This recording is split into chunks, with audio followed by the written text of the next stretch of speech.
Бүгін белгілі Кудул Рахман Разыковтың дүйнө салганын угуп, жалпы кыргыз эли, жалпы кыргыз коомчулугу аябай чоң кайгырууда отурат. Себеп дегенде мындай чоң талант, кылымда бир жара алуучу талант деп айтсак болот. Биз тилекке каршы ушундай улуу таланттарыбызды, мыкты өнөрпоздорубузду өз кезегинде көзүнүн тирүүсүндө жетиштүү колдоп, аздектеп албай жатканыбыз өкүнүчтө калтырат. Эми Рахман Разыков бул чынында чоң талант болчу. Анткени ушул сатира кудулдук чөйрөдө өтө чоң мектепти түптөдү. Рахман Разыковдун мектеби түзүлгөн болчу. 5 тапан, 5 көкүл, азилчина аралаш жана аралаш тобу бүт бардыгын ушул Рахман Разыков өзү уюштуруп, анан акыркы 20 жылда ушул биздин сахнада коюлуп аткан бардык сатиралардын дээрлик 90%-ын ушул Рахман Разыков өзү жазчу да. Анан ошону кудулдар аткарышчу. Ал эле эмес, мен өз кулагым менен уккам, ушул Борбор Азиядагы, Өзбекстан, Казакстандагы кудулдардагы Рахман Разыковдун сатирадагы чеберчилигине там беришип, бизде ушундай чоң талант жок болуп атат. Бул силерде аябай чоң табылга кыргыз элинин чоң мындай бактысы сатира чөйрөсүндөгү деп анча-мынча буйрутмаларды берип жүргөнүн да мен көргөм да.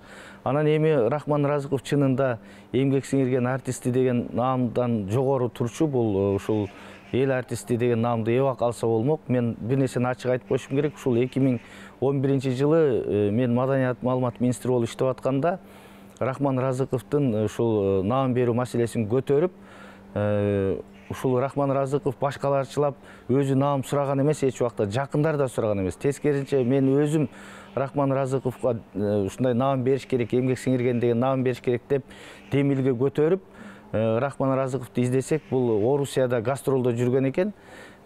Керек болсо айрым документтерин мен өзүм толтургам. Өзүм толтуруп, анча-мынча документтерди үйүнөн жеңебиздин колунан алып, анан Рахман Разыковго ушу эмгек сиңирген наамын бергенбиз да.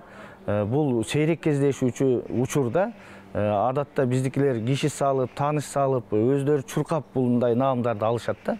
Рахман Разыков ошондой чоң сый урматка ээ болчу. Эми эмне дейбиз? Эми бул чынында орду толгус жоготуу деген ушул болот да. Эми Рахман Разыковдун сатира өнөрүнөн сырткары бул өтө чоң акын болчу.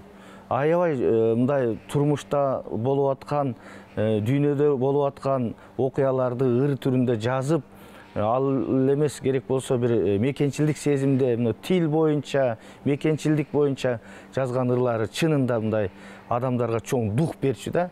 Анан эми ушунун бардыгы өз убагында тилекке каршы чоң колдоого мамлекет тарабынан колдоо тапкан жок.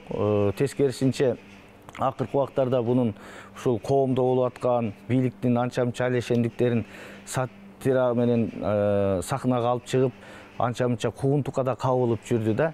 Негизи эле Рахман Разыковдун дагы бир чеберчилиги ушул коомдо болуп аткан бийликтеги кемчилдиктерди өзүнчө бир ыкма менен, өзүнчө бир жанр менен элге алып чыгып, абдан чоң мындай бир кызыгууну жаратып жүрдү да. Негизи эле ушул Рахман Разыковго окшогон биздин мындан кийин дагы ушундай улуу таланттарыбызга азыр кам көрбөсөк, эртең анан ушинтип көз өткөндөн кийин аттиң деп бир топ мындай чоң жылуу сөздөрдү айтып кала беребиз. Андан эч мындай жакшы натыйжа болбойт да.